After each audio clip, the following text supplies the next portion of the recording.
La química de l'amor és capaç de fer-te sentir molt eufòrica en un moment, patir una baixada o fer-te sentir que tens el mono per algú. Aquests són els efectes que també solen passar quan es pren algun tipus de droga. I és per això que diem que l'amor, doncs, és com una droga. Quan l'amor es trenca, igual que li passa a una persona que és addicta a la droga, les conseqüències de l'addicció són tan fortes que poden originar greus conductes dispersives i obsessives. Per tant, l'amor pot portar una dependència emocional, igual que passa amb les drogues.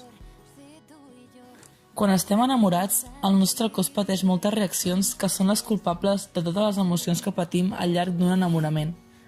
L'amor allibera dopamina, serotonina, oxitocina i noradrenalina. I és per això que quan ens enamorem ens sentim excitats, plens d'energia i la nostra percepció de la vida és esplèndida.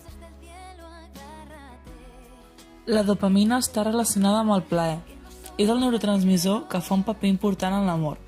Quan ens enamorem, la dopamina s'allibera, fent que les persones es sentin eufòriques i energètiques. La serotonina actua sobre les emocions i l'estat d'ànim. És la responsable del benestar, genera optimisme, bon humor i sociabilitat, i és coneguda per representar un paper important a l'anul·lació de la ira i l'agressió. Quan tenim nivells baixos de serotonina, normalment patim depressió i obsessió, i aquests són un dels símptomes del desamor.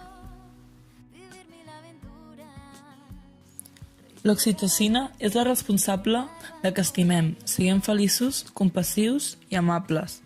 És la que promou els llaços d'amistat i l'establiment de les relacions socials amb altres persones. La noradrenalina és el neurotransmissor que introdueix l'eufòria al cervell, excitant el cos i donant-li una dosi d'adrenalina natural. Aquest és el causant de que el cor vagi més ràpid, la pressió arterial s'elevi i de que respirem més pesadament i ràpid.